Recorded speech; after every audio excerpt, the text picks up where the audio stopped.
mentioned. So I'm here to just talk about what's happening right now on Long Island. Since this new administration took office, we have seen an increase of ICE activity on Long Island.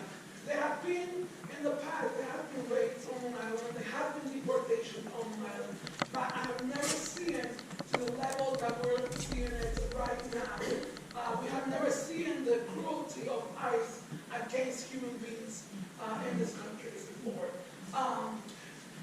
Since the new administration took office, I took on myself to go out on the street and share rights information at laundromats, supermarkets. So I was constantly out on the street, and many others, other advocates have been doing that work as well. When we start seeing ICE presence on Long Island, they used to go to houses and knock on doors and ask, for people's identifications or status. They pretend that they have a warrant, an administrative warrant, which is not legal, right? They need a judicial warrant, right? But they will go to houses like they did here in Mastic and arrested Sarah and her mother. Sarah is a stellar student at Suffolk Community College. They were in the process of getting their green card, but they came to their home looking for someone. And they found Sarah and her mom. And now they are back in their home country. So that's just one example of many families that have been separated by ICE. In terms of the tactics that they're using now, they are racially profiling individuals every single day. They are workers on their way to work that they are pulled over and they are arrested. I have witnessed it myself. I have been out on the streets almost every single day, monitoring and recording ICE activity on Long Island. I travel all over Long Island. Wherever I find out that they're there, I go there if I have time, because I do have a full-time job. And I record. So I record their activity because unfortunately that's all we can do is record what they're doing. I have seen them arrest workers on their way to work. A lot of landscapers, they racially profile them and they pull them over. That's because they have a landscaping truck and they take them. There have been also individuals taken, getting their breakfast from their deli or groceries. There are even individuals taken that were dropping out their kids to school. In Brentwood, they drove, and there's a family that went to drop their kids to school. They drove with them, and on their way back, they were detained. We also have seen the cruelty of ICE. We have seen the abuse of ICE hurting individuals in Huntington, in Copiah, individuals that were critically injured that they had to be taken to the hospitals.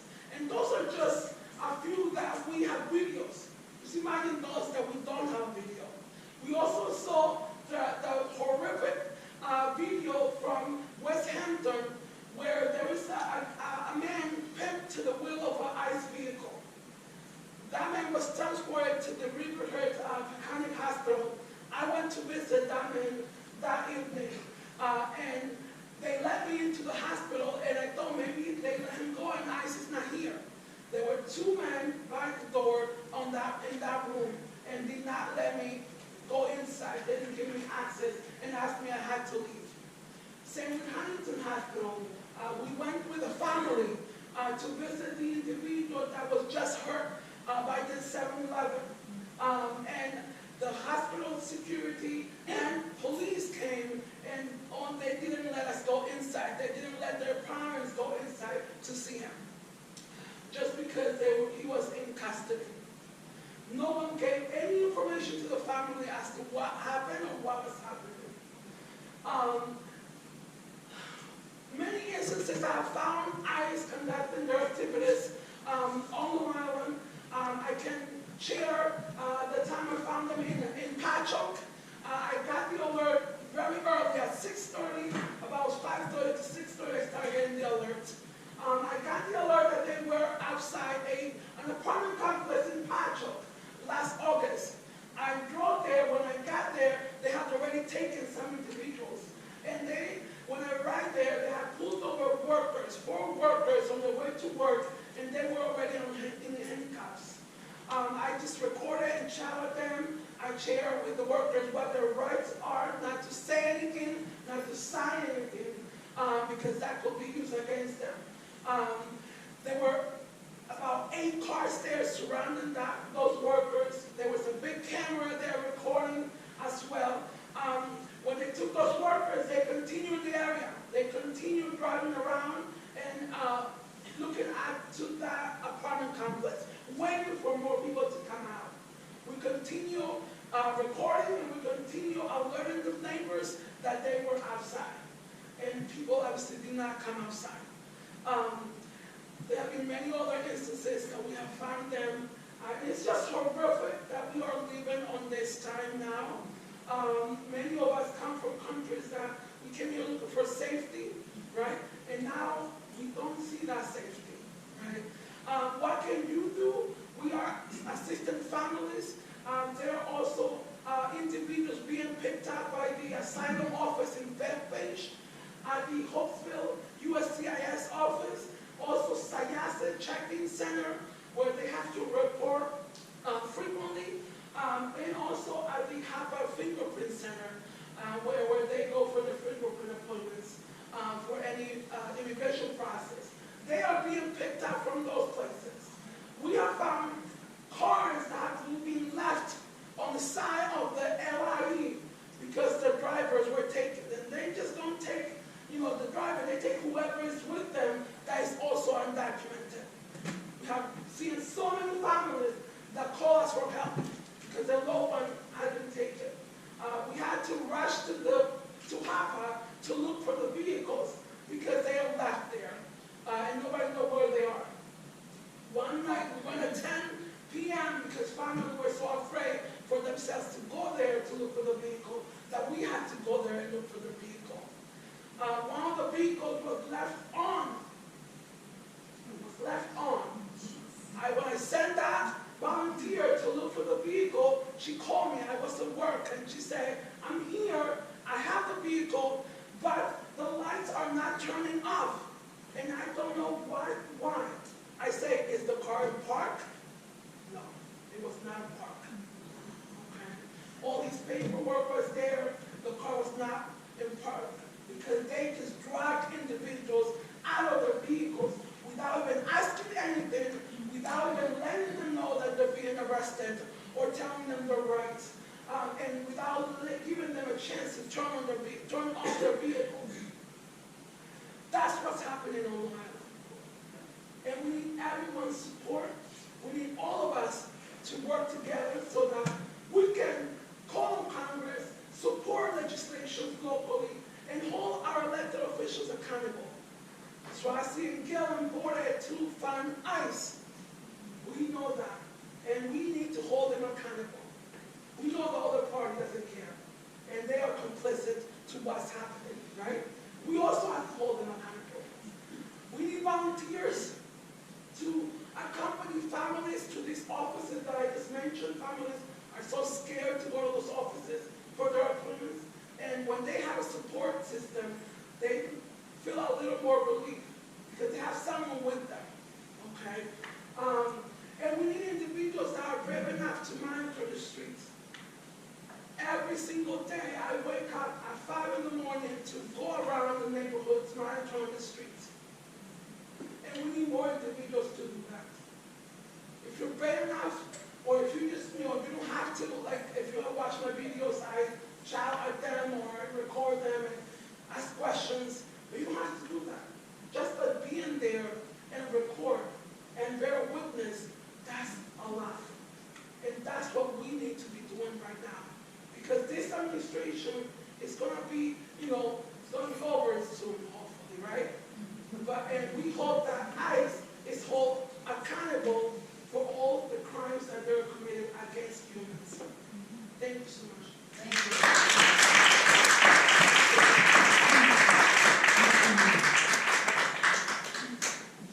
I'm often asked, why don't people come here the right way? And I often respond, which right way are you talking about here? Are you talking about asylum? Are you talking about the lottery? You only get 5%. There are only 5% of the total immigrant population in any given year comes in through the lottery system that they call it. Then there's the possibility of getting status through what's called a U visa. If you're the victim of a crime, a violent crime, and or domestic violence, you can then cooperate with the police, and you cooperate with the police. You can get a certification from the police department or the district attorney's office that qualifies you to then apply for a U visa. I need to turn to Juan. Juan is the immigration lawyer. I just lead the Immigration Legal Services nonprofit. But then we also have for unaccompanied children, what are called unaccompanied minors, who have one parent either out of the picture or have been abused, neglected, or abandoned by a parent.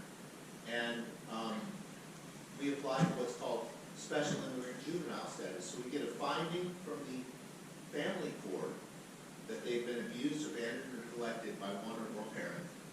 And then we take that to the immigration court and say, look, this is the certification, and they approve the application for a special juvenile status visa. Is that right? How does that work? Want to Yes. jump in?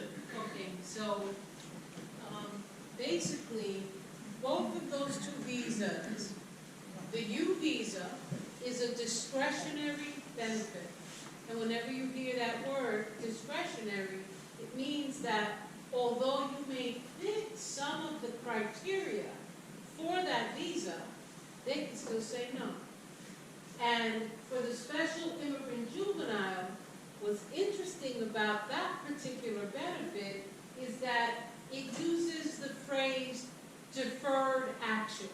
And then you would ask yourself, deferred action from what? Deferred action from deportation. And recently, these two visas were looked at to see, well, what are their vulnerabilities? For the U visa, it's one of the visas that you can actually wait to receive in your native country. Right? For the deferred action, for the special immigrant juvenile, about, I'm going to say 3 to 4 months ago, the question of deferral and whether or not that deferral is discretionary was utilized to pretty much haul in a person, a juvenile, that had actually had approval.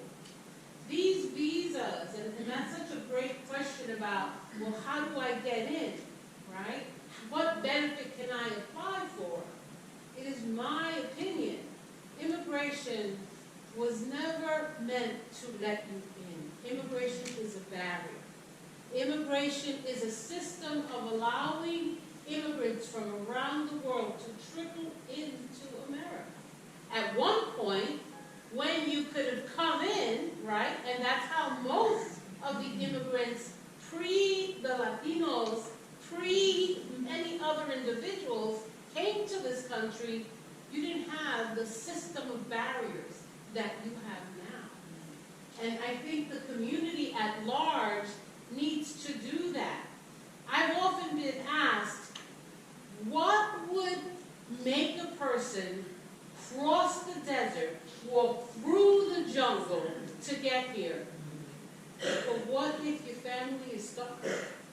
What if you grew up as a farmer and you can no longer farm because of your environmental conditions in your native country?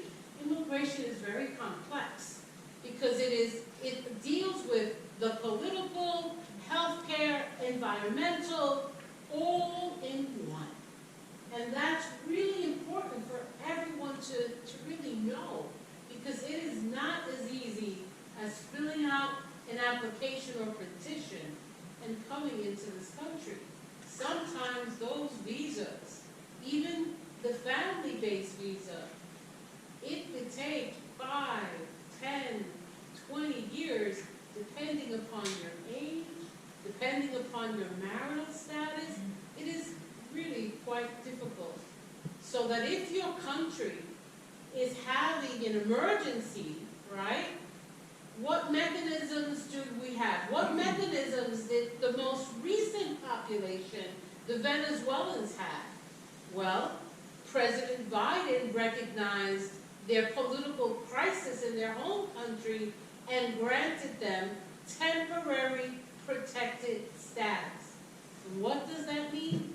That you can come to the United States, you can work here lawfully by applying for a work permit, and in addition, if you qualify for asylum, you can apply for asylum.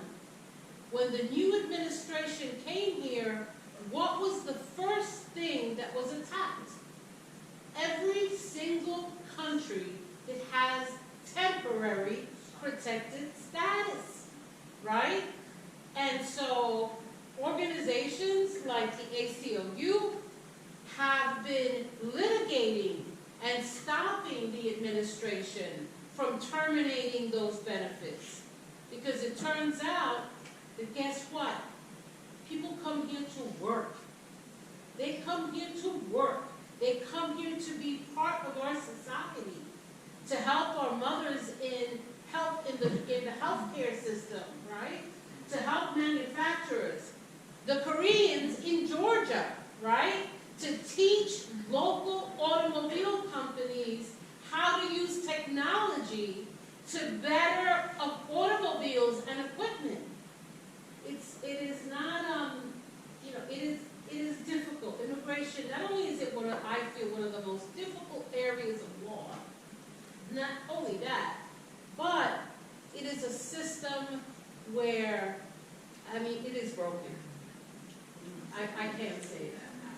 It is a broken system because of the fact that the world looks to us. That's the thing. Why do people come to America?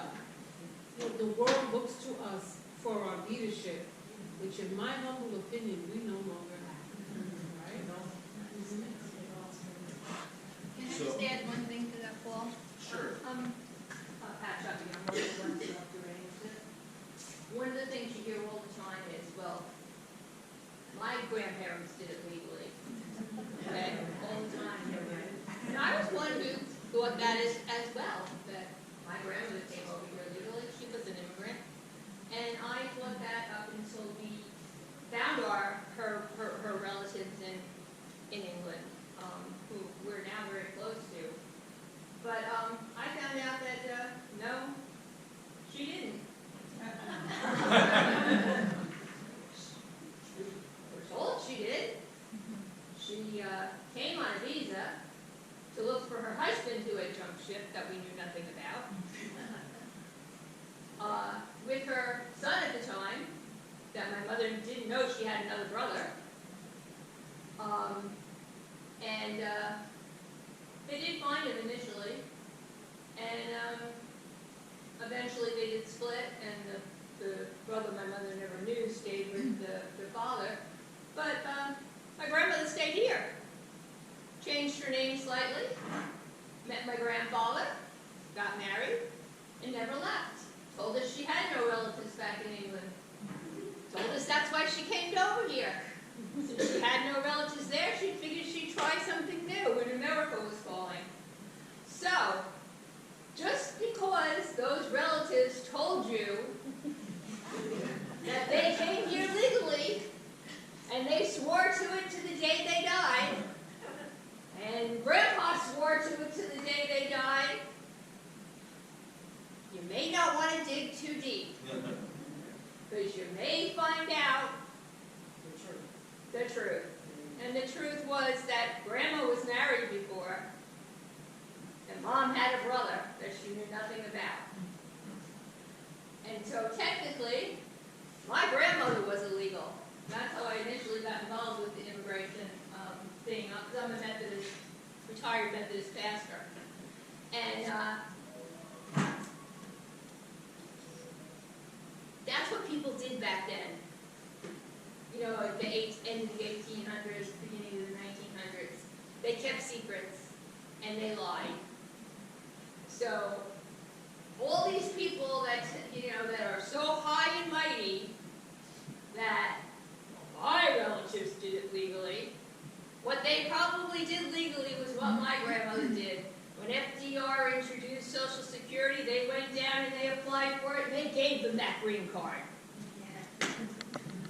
So, one other story that I want to tell, and I think we can open up for questions, if that's all right with the other panelists. The other thing one needs to understand is how the system is stacked.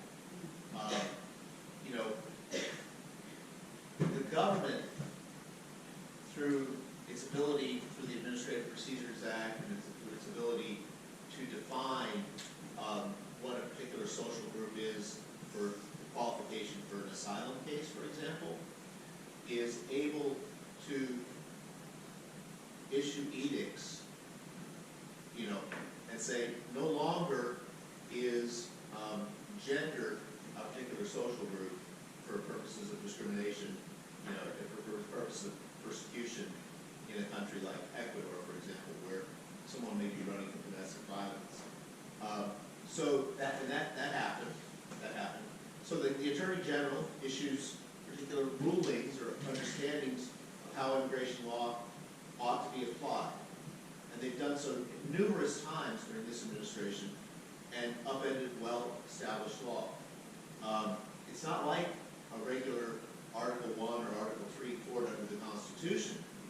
These are administrative courts, and so the judges work for the Department of Justice, the prosecutors work for the Department of Justice, and if the immigrant is lucky, they're able to have an attorney. But even in New York State, where basically there is more representation than anywhere else, that representation has fallen to about a third of all cases. So folks are having to face this system that's incredibly stacked,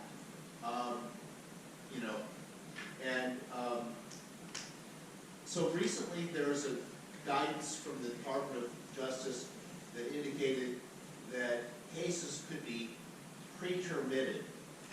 That basically means a judge could summarily dismiss them without a hearing.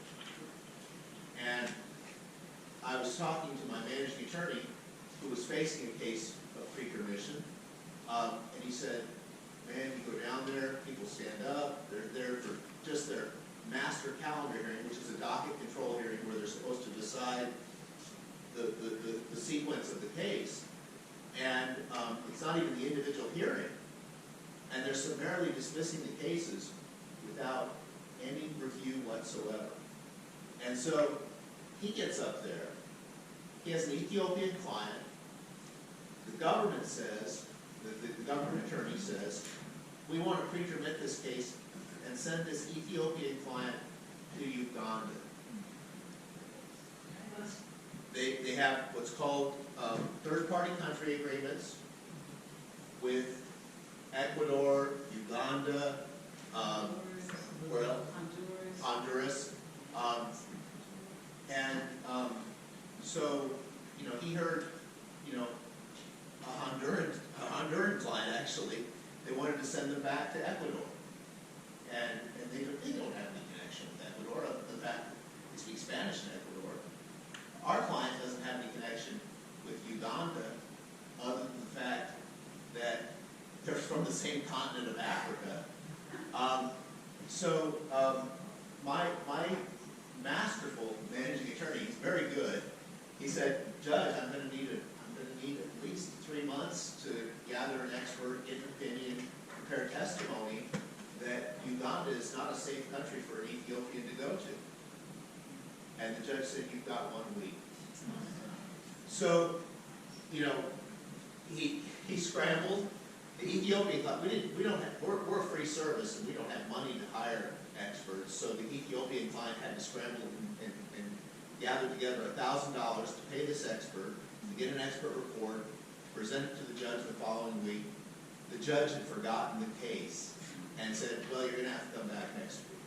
So, just the system is topsy-turvy, and it was broken before, but it is broken beyond repair at this point. So, I don't know if you have anything to add, Osmond, or if you wanted to that observation. No, it is certainly true. It is a Byzantine system. And you have attorneys where that, I'm sure the amount of hours spent on that one case prevents that attorney from really dedicating themselves to other cases, not because they don't want to, but the volume. And, I mean, there have been firings